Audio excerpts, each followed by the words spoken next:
Hello everyone, welcome back to your own channel keep creating. दोस्तों, आज Sunday है तो हम वापस आ गए अपने वीकली मार्केट रैपअप के साथ। इस वीडियो में हम वीकली मार्केट हाइलाइट्स डिस्कस करेंगे, सारे इंपॉर्टेंट न्यूज और इंडिकेटर्स की चर्चा करेंगे और कंक्लूजन में मैं आपको अपनी ओपिनियन भी बताऊंगा about how to invest in the current market situation. तो वीडियो के एंड तक बने रहें। मैंने चैनल पे basics of investing and wealth creation और म्यूचुअल फंड इन्वेस्टिंग के नाम से दो प्लेलिस्ट भी क्रिएट की है।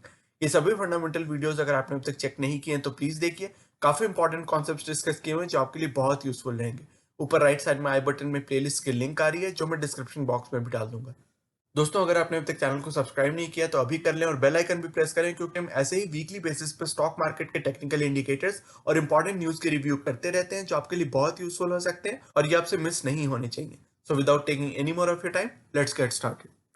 दोस्तों, सबसे पहले हम निफ्टी की वीकली मूवमेंट पर नजर डालते हैं तो आप देख सकते हैं कि इस हफ्ते निफ्टी में काफी वॉलेटिलिटी रही।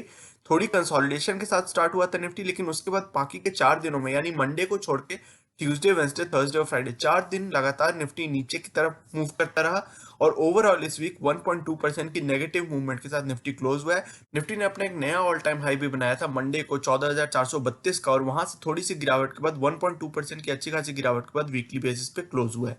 और क्रूशियल फैक्टर ये है कि निफ्टी 15,000 से नीचे क्लोज हुआ है। On A closing basis Nifty 15,000 से नीचे क्लोज हुआ है, विच इज अ क्रूशियल फैक्टर, क्योंकि 15,000 was considered a strong support, क्योंकि एक साइकोलॉजिकल सपोर्ट भी था 15,000 का। उसके नीचे निफ्टी क्लोज हुआ है, तो that can be one thing that we should watch out for.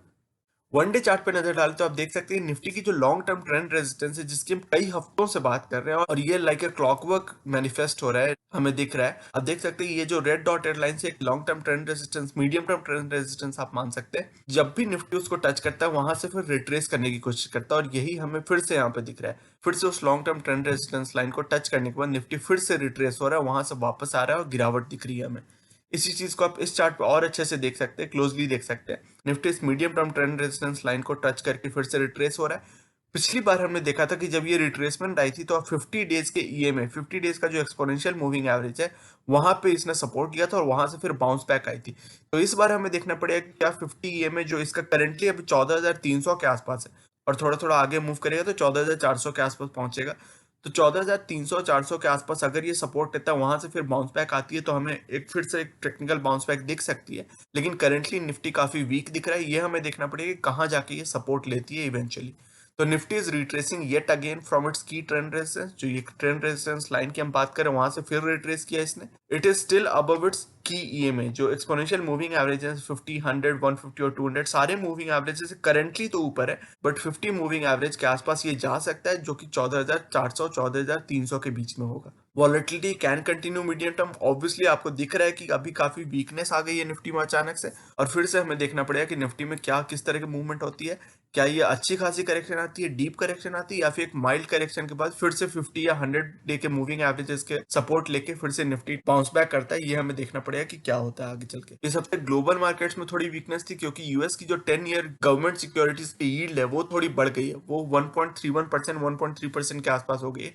तो जब भी गवर्नमेंट की बॉन्ड यील्ड बढ़ती है तो स्टॉक मार्केट में थोड़ी प्रेशर बन सकती है, क्योंकि स्टॉक मार्केट की पी ऑलरेडी बहुत हाई है। तो इसकी यील्ड अगर कंपेयर करें बॉन्ड मार्केट से तो वो कंपैरिजन स्टार्ट हो जाती है कि अगर बॉन्ड मार्केट में यील्ड अच्छी मिल रही है तो लोग वहां पे पैसा शिफ्ट करने लगते हैं instead of the stock market. तो वही कुछ ऑब्जर्वेशन हमें दिख रही है, अभी कुछ वैसी प्रतिक्रिया हमें दिख रही है।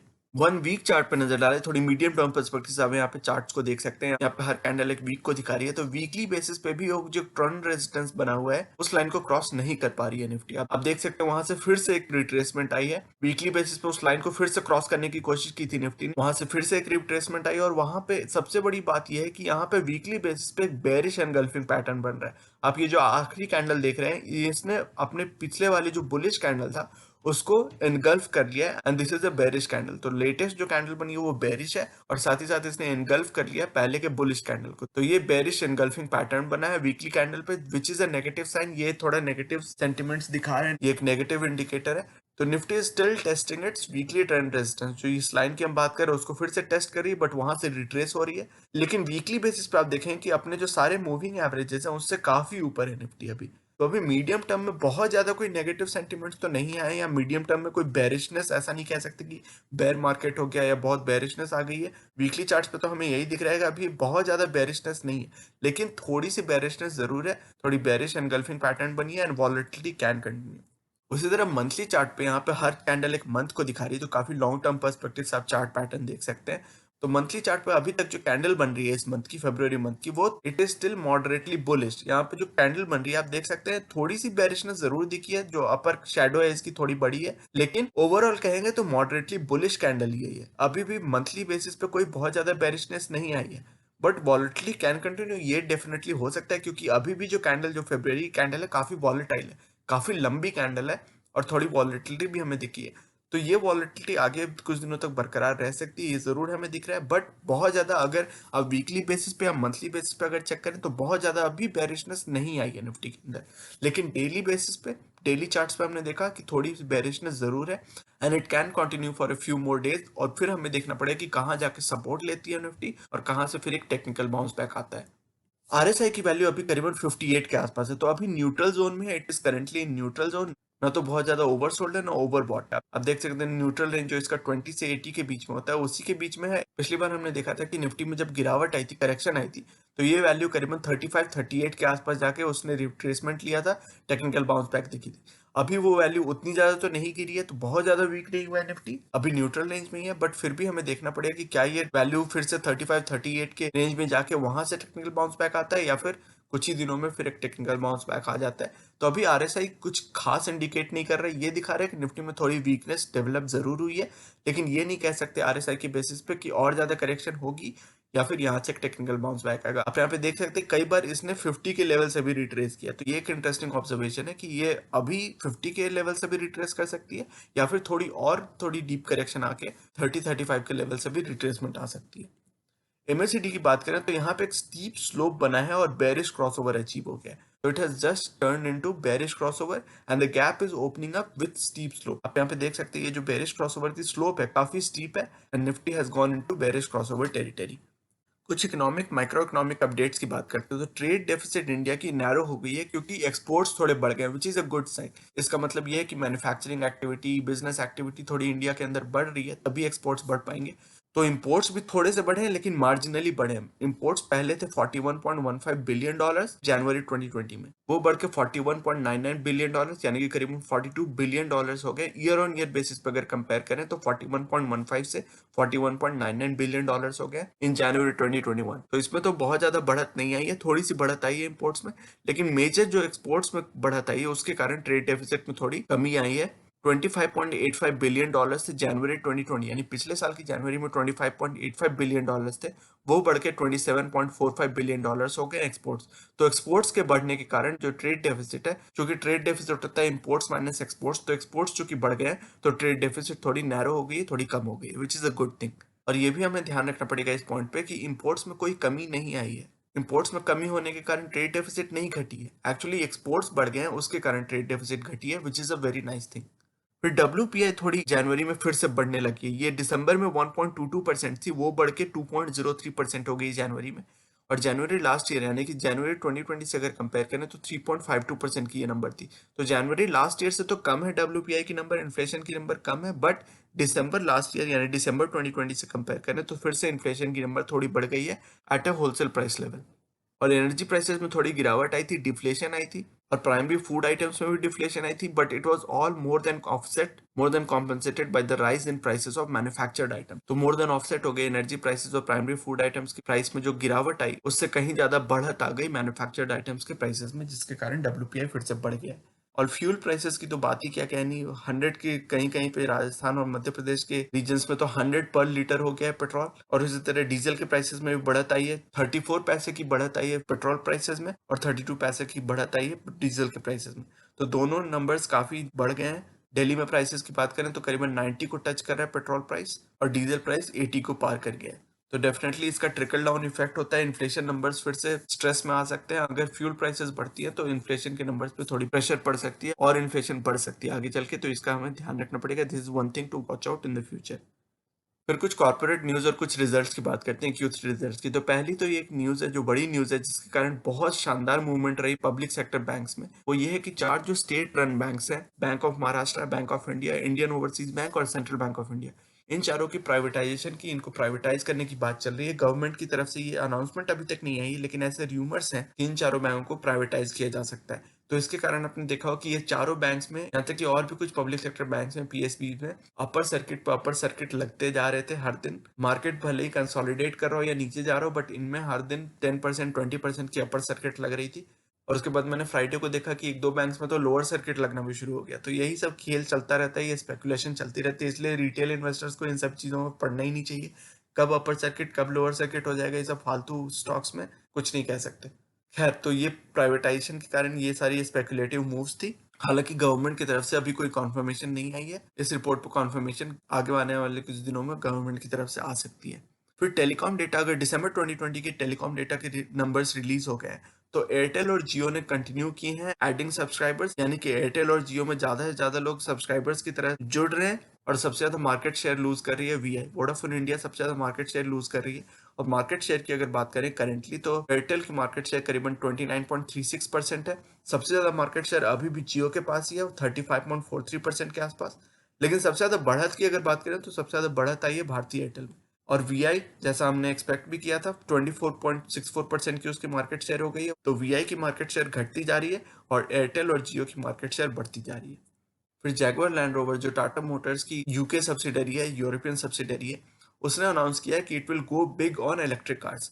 Land Rover will bring out its first electric car by 2024। Jaguar Land Rover 2024 में अपनी पहली इलेक्ट्रिक कार लाने वाली है और उन्होंने कहा है कि 2039 तक, यानी आज से करीबन 15-20 सालों में नेट कार्बन न्यूट्रल हो जाएगी जैगुआर एंड लैंड रोवर। तो ये बहुत अच्छी न्यूज़ है। टाटा मोटर्स तो ऑलरेडी, आपको पता हो कि टाटा की जो नेक्सॉन है, it is the highest selling electric car in India at the moment.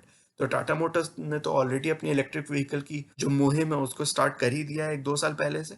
अब इसने जैगुआर लैंड रोवर को भी इलेक्ट्रिक करने की अपने प्लान्स को स्टार्ट कर दिया है। फिर टेस्ला की तरफ से एक इंपॉर्टेंट न्यूज़ है कि उन्होंने पहले, जैसे आपको पता हो कि वो बस ये प्लान कर रहे थे कि इंडिया में वो सेलिंग करेंगे, इंडिया में सेल करेंगे, लेकिन प्रोडक्शन चाइना और जो यूएस वगैरह में इनकी फैसिलिटीज़ है, यूरोप में फैसिलिटीज़ है, वहाँ से ये प्रोडक्शन करेंगे और इंडिया में केवल सेल करेंगे। लेकिन न्यूज़ रिसेंटली आ रही है कि Tesla is looking for a space to set up its factory and R&D in India. यानी कि इंडिया में प्रोडक्शन और रिसर्च एंड डेवलपमेंट करने की भी प्लान कर रही है टेस्ला। और प्रोबेबली बैंगलोर के आउटस्कर्ट्स में ये फैक्ट्री और R&D सेंटर सेटअप करने वाले हैं। करंटली टेस्ला की जो मैन्युफैक्चरिंग फैसिलिटीज हैं वो चाइना, नेदरलैंड्स और यूएसए में है। और वो जर्मनी और विद इन द यूएस और भी कुछ फैक्ट्री सेटअप कर रही है। तो अपनी एक्सपेंशन कर रही है प्रोडक्शन फैसिलिटी को बढ़ाने के लिए, अलग अलग जगह पे कुछ खास देशों में प्रोडक्शन कैपेबिलिटी अपनी बढ़ा रही है और उसमें इंडिया भी शामिल है। नेस्ले इंडिया के जो नंबर्स थे वो थोड़े लोअर देन एक्सपेक्टेशंस थे। हालांकि पॉजिटिव, इन्होंने पॉजिटिव ग्रोथ दिखाई है। इनके जो नेट प्रॉफिट्स हैं वो 2.25% बढ़े हैं, करीबन 2% के आसपास, और रेवेन्यू फ्रॉम ऑपरेशंस 9% बढ़े हैं ईयर ऑन ईयर बेसिस पे। तो ये दोनों नंबर्स ठीक ठाक सही है, बहुत कोई इंप्रेसिव नहीं है, ठीक ठाक सही है। लेकिन इन्होंने जो स्ट्रीट एक्सपेक्टेशंस थी, जो स्ट्रीट एनालिस्ट एक्सपेक्टेशंस थी, उनको अंडर परफॉर्म किया है, उनसे लोअर देन एक्सपेक्टेशंस परफॉर्म किया। इसके कारण आपने देखा होगा कि नेस्ले इंडिया के स्टॉक में इस हफ्ते काफी ज्यादा प्रेशर थी। करीबन 5-6% की गिरावट के साथ क्लोज हुआ है ऑन अ क्लोजिंग बेसिस इस वीक। तो डेफिनेटली लॉन्ग टर्म के लिए मुझे लगता है कि काफी अच्छा स्टॉक है, काफी मोनोपोली वाला स्टॉक है, फंडामेंटली काफी स्ट्रॉन्ग कंपनी है। आप इसके एक्युमुलेशन स्टार्ट कर सकते हैं for long term. Short term में, मीडियम टर्म में इसकी मूवमेंट कंस्ट्रिक्टेड रह सकती है, कंसोलिडेट कर सकता है, बट लॉन्ग टर्म के लिए काफी अच्छा स्टॉक है। इसकी बात हम करेंगे संडे की जो सेकंड वीडियो होती है अपनी best stocks to buy now, उसमें इसकी बात करेंगे और डिटेल में कि किस प्राइस लेवल पे आप इसको कंसिडर कर सकते हैं, इसकी एक्युमुलेशन स्टार्ट कर सकते हैं, वो हम बात करेंगे आज की सेकंड वीडियो में। बट ओवरऑल रिजल्ट्स की बात करें तो लोअर देन एक्सपेक्टेशंस थे। और नेस्ले के साथ एक और भी बात है कि इन्होंने अपनी फाइनल डिविडेंड ऑलरेडी डिक्लेयर कर दी है, क्योंकि ये जो है ये इंटरनेशनल कंपनी है, मल्टीनेशनल कंपनी है। ये जनवरी टू दिसंबर का जो कैलेंडर ईयर होता है वही इसकी फाइनेंशियल ईयर भी होती है। तो उस हिसाब से इन्होंने अपनी फाइनल डिविडेंड डिक्लेयर कर दी है 65 रुपीज पर शेयर की। निफ्टी का कुछ और इंपॉर्टेंट इंडिकेटर्स की बात कर लेते हैं। निफ्टी का जो करंट पी है वो 40.9 है। ये हमने देखा था पिछले हफ्ते 42 के आसपास पहुंच गया था, 41.7 41.8 के आसपास। वहां से थोड़ी सी गिरावट आई क्योंकि निफ्टी के प्राइस लेवल में गिरावट आई है। निफ्टी को जो करंट अर्निंग्स है, ईपीएस है, वो 367 हो गए हैं। तो वो बहुत ज्यादा इंप्रूव तो नहीं हुए, लेकिन मार्जिनल इंप्रूवमेंट उसमें आई है, जो कि आप इस चार्ट पर भी देख सकते हैं। यहाँ पे एक ड्रॉप आई थी पिछले हफ्ते, वहां से थोड़ी सी एकदम मार्जिनल इंप्रूवमेंट आई है। और निफ्टी की जो करंट पी है वो थोड़ी सी एकदम मार्जिनल ड्रॉप आई है उसमें। निफ्टी की जो करंट पुट कॉल रेशियो है वो है 1.06। तो ये मार्जिनली बेरिश आप इसको मान सकते हैं, क्योंकि 1 से जब ये नंबर ज्यादा होती है put call ratio, PCR value, तो हम मानते हैं कि निफ्टी अभी ओवरऑल थोड़ा बेरिश है। जब ये नंबर 1 से कम होती है तो हम मानते हैं कि निफ्टी अभी ओवरऑल बुलिश है। तो चूंकि ये नंबर 1.06 है तो मार्जिनली बेरिश मान सकते हैं, और वही हमें वीकनेस मार्केट में दिख भी रही है। तो ये सरप्राइजिंग नहीं है कि पीसीआर वैल्यू 1 से थोड़ी ज्यादा है and Nifty is slightly marginally bearish.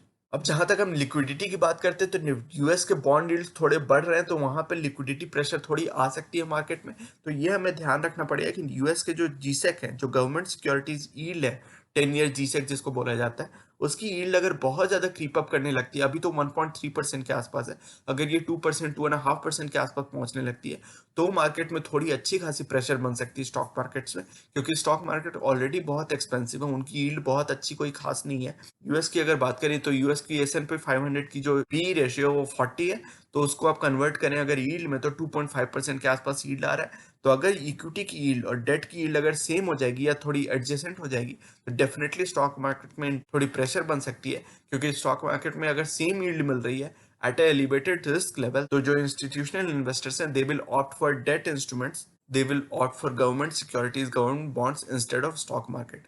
तो ये हमें आगे चल के देखना पड़ेगा कि यूएस की जो 10 ईयर जीसेक है, वो किस तरह से उसकी यील्ड बढ़ती है या घटती है, उस पर डिपेंड करेगा कि लिक्विडिटी कितनी रहती है मार्केट में। ये सब जो सारा खेल चल रही है 7,500 से 15,000 का, ये सारा लिक्विडिटी ड्रिवन है। तो ये लिक्विडिटी कब अगर ड्राई अप कर जाती है तो मार्केट में काफी ज्यादा प्रेशर आ सकती है। इसका हमें आगे चल के कुछ दिनों में ध्यान रखना पड़ेगा, ये यूएस की गवर्नमेंट सिक्योरिटीज की यील्ड कैसे बिहेव करती है। तो हमारी इन्वेस्टिंग अप्रोच अभी भी वही हो सकती है दोस्तों, थोड़ी सी एडजस्टमेंट इसमें आप कर सकते हैं, और जिसके हम अभी बात करने वाले हैं। आप अपनी एसआईपी को कंटिन्यू करते रहें, फोमो की फीलिंग आपकी नहीं आएगी, फियर ऑफ मिसिंग आउट आपको महसूस नहीं होगी। Increase your SIP when opportunity arises, जब अपॉर्चुनिटी आती है 4-5% की, 6-7% की अच्छी करेक्शन आपको मार्केट में दिखती है, कंसोलिडेशन दिखती है, तो you can definitely increase your SIP, double triple up कर सकते हैं। अगर आपके पास कैश पोजीशन ऐसी बनी हुई है, आपके पास अच्छी खासी कैश पोजीशन है, तो आप उसको स्टैगर्ड वे में डिप्लॉय करना शुरू कर सकते हैं। अपनी लमसम इन्वेस्टमेंट अगर आपने प्लान किया हुआ है कि अगर आपको बस 1 लाख, 5 लाख, 10 लाख रुपए इन्वेस्टमेंट के लिए पड़े हुए हैं, लमसम इन्वेस्टमेंट के लिए, तो आप उनको थोड़ी थोड़ी करके ट्रिकल्ड वे में, स्टैगर्ड वे में थोड़ी थोड़ी डिप्लॉयमेंट उसकी स्टार्ट कर सकते हैं। स्पेशली आपको फायदा तब होगा जब आपकी स्टॉक स्पेसिफिक अप्रोच रहती है। अगर आप एसआईपी करते हैं, डायरेक्ट इक्विटी में इन्वेस्ट नहीं करते हैं, अगर आप म्यूचुअल फंड्स में इन्वेस्ट करते हैं, एसआईपी करते हैं, तो आप एसआईपी के लिए कुछ लेवल्स डिसाइड कर लें कि मार्केट जब 15,000 के नीचे आती है तो मैं अपनी इन्वेस्टमेंट के 20% डाल दूंगा या 25% डाल दूंगा। फिर अगर मार्केट 14,500 पे आती है तो मैं फिर से 20% डाल दूंगा। फिर जब मार्केट 14,000 के आसपास आती है तो मैं फिर से 20% डाल दूंगा। तो इसी तरह 4-5 फेजेस में आप अपनी लमसम इन्वेस्टमेंट को डिप्लॉय कर सकते हैं, in addition to your SIP investment. SIP investment को तो आप चलते रहने दें, जो भी आप एसआईपी करते हो या रेगुलर इन्वेस्टमेंट जैसे भी करते हो, मैनुअल करते हो या एसआईपी से करते हो, उसको आप चलते रहने दें। इन एडिशन अगर आपके पास कुछ कैश पोजीशन है जिसमें जो आप लमसम इन्वेस्टमेंट करना चाहते हैं, उनको 3-4-5 फेजेस में आप इन्वेस्टमेंट के लिए डिसाइड कर लें कि इस ब्रैकेट से इस ब्रैकेट तक मैं इतना इन्वेस्ट करूंगा, इस ब्रैकेट से इस ब्रैकेट तक मैं उतना इन्वेस्ट करूंगा। तो ये आप मेंटल फ्रेमवर्क तैयार रखें। लेकिन साथ ही साथ आप अगर डायरेक्ट इक्विटी में इन्वेस्ट करते हैं, डायरेक्ट स्टॉक्स लेते हैं, तो आपके लिए और भी मजेदार अपॉर्चुनिटीज आ सकती हैं, क्योंकि मार्केट के इंडेक्स लेवल कुछ भी हो, आपको स्टॉक स्पेसिफिक अपॉर्चुनिटीज अच्छी खासी दिखती रहती है, हर वीक अपॉर्चुनिटीज दिखती रहती है। और उसकी चर्चा हम दो जगह पे करते हैं। संडे की जो सेकंड वीडियो होती है, best stocks to buy now, उसमें हम स्टॉक स्पेसिफिक बात करते हैं, स्टॉक स्पेसिफिक प्राइस लेवल्स की बात करते हैं, और उसमें हम बात करते हैं कि कौन से स्टॉक्स किस प्राइस लेवल्स पे आप एक्यूमुलेट करना स्टार्ट कर सकते हैं फॉर अ गिवन वीक। हर वीक वो लिस्ट चेंज करती रहती है, थोड़ी बहुत अपडेट होती रहती है, फ्रेश रखते हैं हम उस लिस्ट को। तो वो वीडियो आपको हेल्प कर सकती है। दूसरी ये है कि हमारा जो टेलीग्राम चैनल है, उस पर मैं आपको नोटिफिकेशन भेजता रहता हूँ। जिन भी स्टॉक्स की हम डिस्कशन करते रहते हैं, जो भी स्टॉक्स हमारी वॉच लिस्ट में रहते हैं, उनमें से कोई भी स्टॉक्स अगर अच्छी एक्युमुलेशन, अच्छी सपोर्ट लेवल्स पे आते हैं, तो मैं आपको एक क्विक नोटिफिकेशन भेज देता हूँ, और उस नोटिफिकेशन के बेसिस पे और अपनी इन्वेस्टिंग थॉट प्रोसेस के बेसिस पे आपकी इन्वेस्टमेंट फ्रेमवर्क में अगर वो स्टॉक्स फिट होते हैं, अगर वो प्राइस लेवल्स आपको अट्रैक्टिव लगते हैं, considering your cash position, considering कि आपके पास इन्वेस्टमेंट के लिए कितनी अभी लमसम इन्वेस्टमेंट के लिए पैसे साइड में रखे हुए हैं, तो उन सभी बातों को कंसिडर करने के बाद, सभी को अकाउंट करने के बाद, अगर आपको लगता है कि उन स्टॉक्स में दम है फॉर लॉन्ग टर्म इन्वेस्टमेंट, और अगर आपके पास कैश पोजीशन है उन स्टॉक्स में इन्वेस्ट करने के लिए, तो उन प्राइस लेवल्स को आप चेकआउट कर सकते हैं, उन सपोर्ट लेवल्स को ध्यान में रख सकते हैं, और अपनी लॉन्ग टर्म इन्वेस्टिंग फ्रेमवर्क को फ्रेश अपडेटेड रख सकते हैं। तो ये दो चीजें आपको मदद कर सकती हैं। पहली हमारी सेकंड जो वीडियो होती है संडे की, best stocks to buy now, वो, और दूसरी हमारी Telegram channel absolutely free of cost है। टेलीग्राम चैनल की लिंक डिस्क्रिप्शन में दी हुई है, उसको आप ज्वाइन कर सकते हैं और अपनी इन्वेस्टिंग फ्रेमवर्क को फ्रेश अपडेटेड रख सकते हैं। जब भी मार्केट में वॉलेटिलिटी आती है, तो सम स्टॉक्स में ऑफर यू वैल्यू प्रोपोजिशन, जिनमें जो हम बात भी करते रहते हैं। संडे की जो सेकंड वीडियो होती है उसमें हम यही बात करते हैं कि कौन से स्टॉक्स में वैल्यू प्रोपोजिशन आपको दिख रही है, मार्केट कहीं भी हो, कौन से स्टॉक्स अच्छी सपोर्ट लेवल्स पे आपको करेंटली दिख रहे हैं, कौन से स्टॉक्स किस सपोर्ट लेवल पे आप उनको ध्यान रख सकते हैं, उसकी हम बात करते हैं। तो इन दोनों चीजों को आप फॉलो कर सकते हैं, इससे आपको काफी फायदे हो सकते हैं। Deploy your cash position strategically in phases. अगर आपके पास कैश पोजीशन अच्छा खासा बना हुआ हो तो आप डिसाइड करें कि किस किस फेज में किन किन प्राइस लेवल्स पे कितनी कितनी परसेंट आप डिप्लॉय करेंगे। यह आपको डिसाइड करना है, क्योंकि आपकी कैश पोजीशन आप जानते हो। तो आपके पास अगर बहुत ज्यादा कैश पोजीशन है तो हो सकता है कि आप ज्यादा फ्रीक्वेंटली इन्वेस्ट करो, और हो सकता है कि आप ज्यादा ज्यादा इन्वेस्ट करो। लेकिन इररिस्पेक्टिव कि आपके पास कितना ज्यादा कैश पोजीशन है, आप 3-4 फेजेस 5 फेजेस में इसको इन्वेस्ट करो, डिप्लॉय करो, इंटेलिजेंटली डिप्लॉय करो। और सबसे ज्यादा तो मैं कहूंगा कि सबसे इफेक्टिव होता है स्टॉक स्पेसिफिक रहना, क्योंकि स्टॉक स्पेसिफिक रहने में आपको बहुत ज्यादा अपॉर्चुनिटीज, डिसप्रोपोर्शनेट अपॉर्चुनिटीज दिखती हैं, और अच्छे फंडामेंटली स्ट्रॉन्ग स्टॉक्स आप अच्छी सपोर्ट लेवल्स पे एक्यूमुलेट कर सकते हो। तो मैं ओवरऑल यही कहूंगा कि अपनी एसआईपी को कंटिन्यू करते रहें। जब भी आपको अच्छी अपॉर्चुनिटीज दिखती है, मार्केट में लगे कि अच्छी खासी करेक्शन आ गई, अच्छे सपोर्ट लेवल्स पे है मार्केट, तो हर सपोर्ट लेवल्स पे आप थोड़ा थोड़ा अपना डिप्लॉय कर सकते हो लमसम इन्वेस्टमेंट। वो तो पहली चीज हो गई। दूसरी चीज ये हो गई कि अपनी स्टॉक स्पेसिफिक अप्रोच रख सकते हैं, वो आपको और भी फायदेमंद होगी। एसआईपी के साथ साथ स्टॉक स्पेसिफिक रहना भी बहुत फायदेमंद हो सकता है आपके लिए। और तीसरा कि अपनी कैश पोजीशन को बिल्ड करते रहें। अभी भी वो मौका नहीं आया कि अपनी सारी की सारी कैश पोजीशन को आप डिप्लॉय कर दें। अभी भी वो मौका नहीं आया। अभी भी मार्केट में थोड़ी प्रेशर बन सकती है, थोड़ी मीडियम टर्म वॉलेटिलिटी रह सकती है। तो उसके फायदे आपको धीरे धीरे करके, थोड़े थोड़े करके फेजेस में आपको फायदे उठाने हैं। एक बार में आप डिप्लॉय कर दोगे तो हो सकता है कि मार्केट में थोड़ी और करेक्शन आ जाए, तो उससे में आपको लगेगा कि अभी मेरे पास कोई कैश पोजीशन नहीं बची है, कुछ कैश नहीं है डिप्लॉय करने के लिए। तो इसलिए मैं कह रहा हूँ कि मार्केट के हर लेवल पे, थोड़े थोड़े लेवल पे जब भी करेक्शन आती है तो धीरे धीरे करके डिप्लॉय करते रहें स्ट्रेटेजिकली इन फेजेस। तो आई होप कि ये सारी डिस्कशन, ये सारी जो एक फ्रेमवर्क, एक थॉट प्रोसेस बिल्ड करने की हमने कोशिश की, उससे आपको फायदा मिलेगा।